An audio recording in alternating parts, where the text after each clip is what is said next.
আসসালামু আলাইকুম রহমতুল্লাহি ওয়া বারাকাতুহু আলহামদুলিল্লাহ ওয়াসসালাতু ওয়াসসালামু আলা রাসূলিল্লাহ ওয়া বা'দ।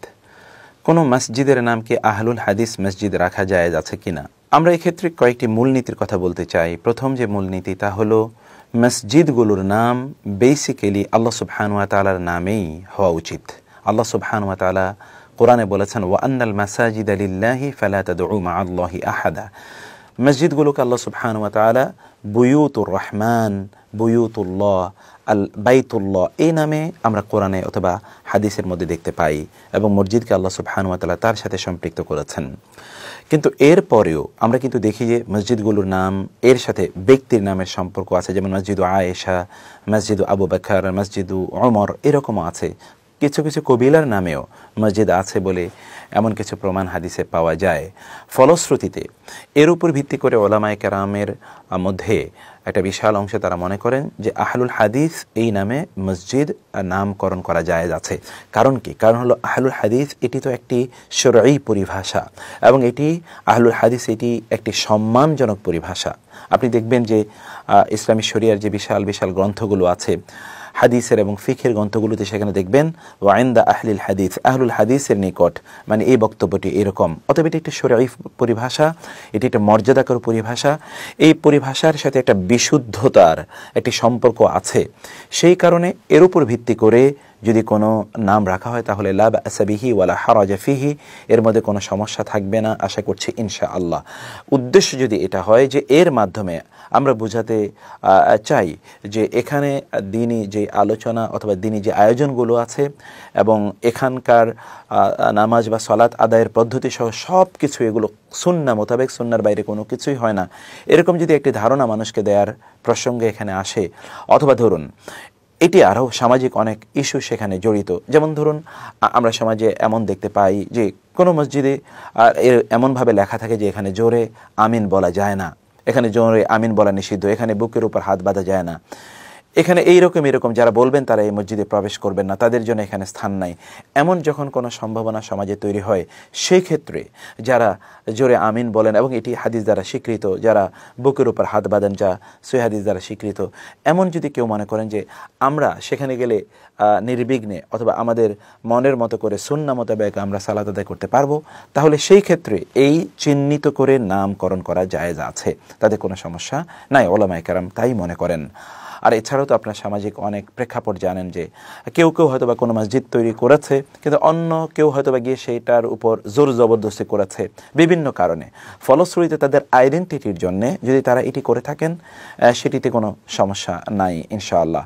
তবে আমরা মৌলিকভাবে বেসিক অর্থে আমরা এই কথা বলবো যে কোনো তাফরেকা অর্থাৎ সমাজে বিভাজন তৈরি করার জন্যে কারো নামেই কোনো ব্যক্তি বা গোষ্ঠীর নামে মসজিদ তৈরি না করে, বরং মসজিদ যেহেতু আল্লাহ সুবহানাহু ওয়া তাআলার ঘর, সকলেরই সেখানে প্রবেশের সমান অধিকার রয়েছে, সেজন্য এগুলোকে অবারিত করা, উন্মুক্ত করা, এর মাধ্যমে কোনো পার্টিকুলার কোনো ট্রেন্ড অথবা টেন্ডেন্সির প্রতি নিসবত করা যদি না যায় তাহলেই উত্তম। বরং মানুষ যে মুসলিম উম্মাহ যে তারা ঐক্যবদ্ধ, একতার উপর তারা রয়েছে, তাওহীদের উপর ভিত্তি করে তাদের জীবন ব্যবস্থা তারা পরিচালনা করে, এই রকম একটা ধারণা দেয়াটাই মূলত আমাদের উচিত, এটাই আমাদের দায়িত্ব। কারণ ইন্নামাল মুমিনুনা ইখওয়াতুন, মুমিনরা তো পরস্পর ভাই ভাই, তাদের মধ্যে এই ভ্রাতৃত্বের বন্ধন থাকবেই। আরে মসজিদ তো আরও বড় জায়গা যেখানে এই বন্ধনের কালচার হবে, চর্চা হবে, কাল্টিভেশন হবে, নারিশিং করা হবে সেখানে। সেই জন্যই তো আল্লাহ সুবহানাহু ওয়া তাআলা আমাদেরকে জামাতবদ্ধ হয়ে সালাত আদায় করার কথা বলেছেন, ওয়ারকাউ মা'আর রাকিঈন, এবং রাসূলুল্লাহ সাল্লাল্লাহু আলাইহি ওয়াসাল্লাম বলেছেন যারা জামাতে আসে না, আমার মনে হয় অন্য কাউকে দায়িত্ব দিয়ে আমি তাদের ফাউহাররিকা আলাইহিম বুয়ুতাহুম, তাদেরকে নিয়ে তাদের ঘরবাড়িগুলো জ্বালিয়ে পুড়িয়ে দেই।